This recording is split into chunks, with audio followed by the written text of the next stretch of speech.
अस्सलाम वालेकुम। Recording number 13, chapter number 6, सवाल नंबर 2, तफसीली सवालात व जवाबात। इस्लामी कानून की तारीफ़ करें और इसके माखज़ बयान करें। हेडिंग आएगी इस्लामी कानून, जिसे इंग्लिश में कहते हैं इस्लामिक लॉ। इस्लाम में कानून के लिए शरअ, शरीयत और शरई हुक्म के अल्फाज इस्तेमाल हुए हैं।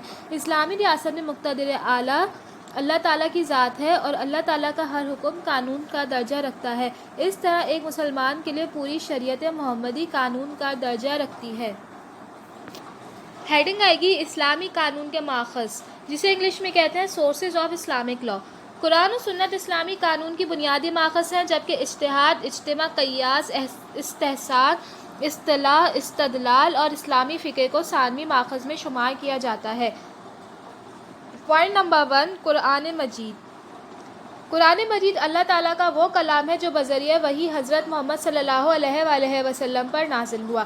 यह आज तक अपनी असल शक्ल में मौजूद है। कुरान पाक खुदा की तरफ से नाजिल करदा आसमानी कुतुब में से आखिरी और मुकम्मल किताब है। मुसलमान तमाम आसमानी कुतुब पर यकीन रखते हैं, लेकिन हिदायत सिर्फ कुरान से हासिल करते हैं। कुरान पाक में इस्लामी कवानीन तशरीह के साथ बयान नहीं किए गए, बल्कि सिर्फ इस्लामी कवानीन की बुनियाद फराहम की गई है। ज़िंदगी के तमाम शोबों मसलन मईशत, सियासत, समाजियत, इखलाकियात और अदल व इंसाफ वगैरह के बुनियादी और जामे उसूल बयान कर दिए गए हैं। एक रिवायत के मुताबिक कुरान की कुल मुद्दत नुज़ूल 22 साल 2 माह और 22 दिन है। ज़ुल्हज 10 हिजरी को हिज्जतुल विदा के मौके पर कुरान पाक की आखिरी आयत नाजिल हुई। Paragraph change, inverted comma open. आज मैंने तुम्हारे लिए दीन की तकमील कर दी और अपनी नेमत तुम पर तमाम कर दी और तुम्हारे लिए इस्लाम को बहैसियत दीन पसंद किया। सूरह Maidah, inverted comma close. Point number 2, सुन्नत व हदीस। कुरान पाक के बाद इस्लामी कानून का दूसरा बुनियादी माखज़ सुन्नत और हदीस है। सुन्नत रसूल सल्लल्लाहु अलैहि वसल्लम के अफ़आल और पसंद और नापसंद को कहते हैं, जबकि आप सल्लल्लाहु अलैहि वसल्लम के अक़वाल का नाम हदीस है। सुन्नत और हदीस लाज़िम व मलज़ूम है। अगर किसी मामले के बारे में कुरान पाक के अहकामात से वाज़ेह रहनुमाई ना मिले तो हम सुन्नत और हदीस की तरफ रुजू करते हैं। ये अमर कुरान पाक से साबित है। इरशाद बारी ताला है कि इन्वर्टेड कॉमा ओपन, ए लोगो जो ईमान लाए हो, अताअत करो अल्लाह की और अताअत करो रसूल की और इन लोगों की जो तुम में से अव्वली और अम्र हैं, और फिर अगर तुम्हारे दरमियान नज़ा हो जाए तो इसको फेर दो अल्लाह और रसूल की तरफ अगर तुम ईमान रखते हो, अल्लाह और रोज़े आखिर पर। सूरह Nisa, inverted comma close. Point number 3, इज्तिहाद, जिसे इंग्लिश में कहते हैं ज्यूरिस्टिक ओपिनियन एंड जजमेंट। इज्तिहाद के लग़वी मायने कोशिश करना, गौर व हौस से किसी मसले का हल करना और नई बात करना के हैं। जब किसी मसले से मुताल्लिक़ कुरान और सुन्नत में वाज़ेह हिदायत मौजूद ना हो तो इस मसले के बारे में मुज्तहिदीन का कुरान और सुन्नत की रूह के मुताबिक फ़ैसला करना इज्तिहाद कहलाता है। आम आदमी इज्तिहाद नहीं कर सकता। मुज्तहिदीन के लिए कुरान और हदीस और जदीद मसाइल से पूरी तरह आगाह होना ज़रूरी है। इस्लामी रियासत इज्तिहाद के लिए मजलिस शूरा का इंतखाब भी कर सकती है। हेडिंग नंबर 4, इजमा / इत्तिफाक के राय, जिसे इंग्लिश में कहते हैं कॉन्सेंसस ऑफ ओपिनियन। इस्लामी कानून का चौथा माखज़ इजमा है। इजमा का मफ़हूम ये है कि किसी ज़माने के तमाम मुज्तहिदीन और उलमाए कराम किसी मज़हबी मसले के मुताल्लिक़ मुत्तफ़िक़ा तौर पर कोई फ़ैसला करें जिससे मुताल्लिक़ कुरान और सुन्नत में वाज़ेह तौर पर अहकामात मौजूद ना हो। ये बात याद रहे कि इजमा हमेशा कुरान और सुन्नत की किसी दलील पर मुबनी होता है। मुअतबर इज्तिमा में वही है जो मुज्तहिदीन उम्मत का इजमा हो और किसी शरई बुनियाद पर वक़ू पज़ीर ना हो। हेडिंग नंबर 5, क़ियास, जिसे इंग्लिश में कहते हैं एनालॉजी। फ़िक़्ह के नज़दीक क़ियास से मुराद हक़ की तलाश में पूरी कोशिश करना है। ऐसे मामलात जिनके बारे में शरीयत ने कोई हुक्म ना दिया हो मगर इनसे मिलते जुलते मामलात के मुताबिक अहकामात मौजूद हो, क़ियास कुरान और सुन्नत और इजमा तीनों से साबित है। पैराग्राफ चेंज, रसूल अकरम सल्लल्लाहु अलैहि वसल्लम का इरशाद है, इन्वर्टेड कॉमा ओपन, जब कुरान और सुन्नत में कोई हुक्म पाओ तो इसके मुताबिक फ़ैसला करो और जब कोई हुक्म कुरान और सुन्नत में ना पाओ तो अपनी राय से इज्तिहाद करो। Inverted comma close. Point number 6 استحسان، جسے انگلش میں کہتے ہیں جورسٹک ایکویٹی۔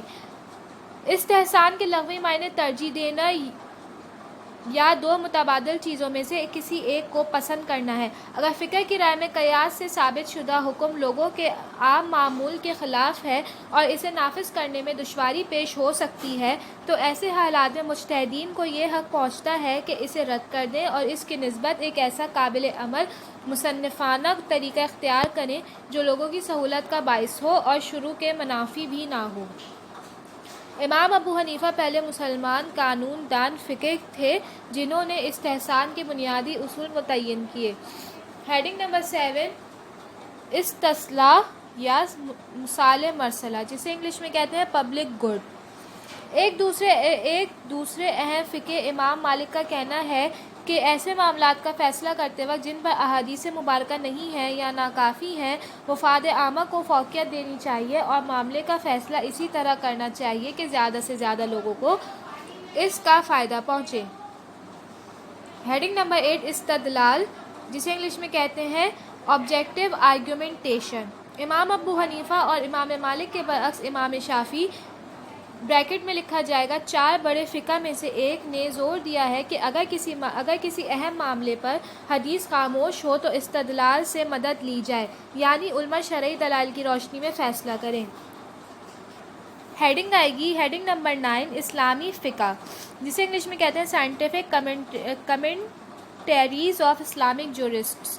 اسلامی فقہ سے مراد وہ علم ہے جسے ہمارے عظیم فقہ امام ابو حنیفہ، امام مالک، امام شافعی اور امام احمد بن جنبل نے مرتب کیا ہے۔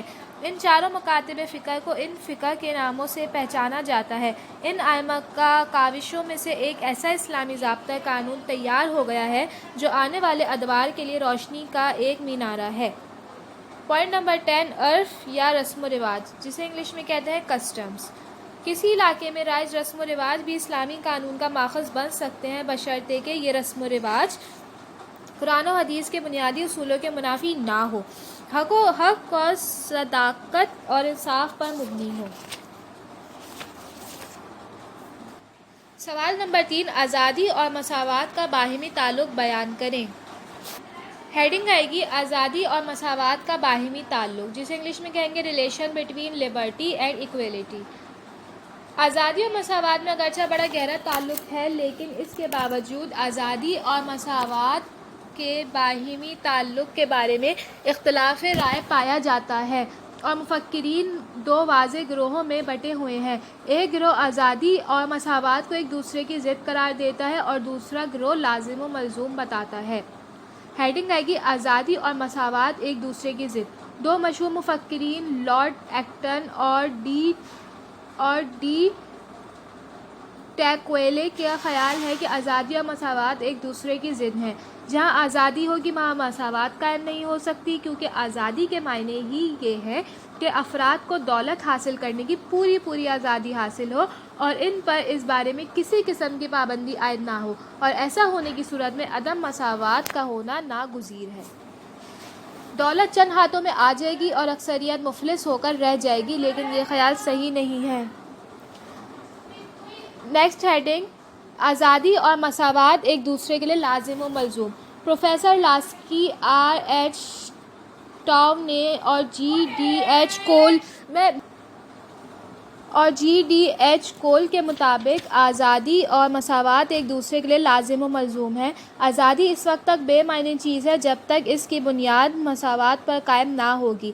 مساوات سے مراد حسابی مساوات یا اسپاٹ قسم کی معاشی برابری نہیں ہے، بلکہ اس سے مراد متناسب سلوک اور غیر جانبداری ہے۔ ریاست میں کسی گروہ کو خصوصی مراعات حاصل نہ ہو، سیاسی، سماجی اور معاشرتی میدان میں سب کو یکساں مواقع حاصل ہوں اور قانون کی نظر میں سب لوگ یکسانیت رکھتے ہوں۔ Paragraph change. سیاسی آزادی معاشی مساوات کے بغیر بے معنی ہے، کیونکہ معاشی دباؤ کے شکار لوگوں کے لیے سیاسی آزادی کوئی حیثیت نہیں رکھتی۔ جن لوگوں کو روٹی، کپڑے اور مکان کے چکروں سے یہ فرصت نہ ملے وہ سیاسی آزادی کی نعمت سے مستفید نہیں ہو سکتے، اور اسی طرح جن لوگوں کو سیاسی آزادی یا سیاسی حقوق حاصل نہ ہو ان کے لیے معاشی خوشحالی بھی زیادہ اہمیت نہیں رکھتی، کیونکہ انسان محض روٹی اور کپڑے کے لیے تو زندہ نہیں رہتا مثال کے طور پر آمریت میں لوگوں کو معاشی آزادی ایک حد تک حاصل ہوتی ہے اور وہ خوشحال ہوتے ہیں، لیکن انہیں سیاسی آزادی حاصل نہیں ہوتی۔ اس وجہ سے وہ اپنی شخصیت کو ترقی نہیں دے سکتے۔ آزادی اور مساوات کا چولی دامن کا ساتھ ہے اور دونوں ایک دوسرے کے بغیر ادھورے اور ناقص رہ جاتے ہیں۔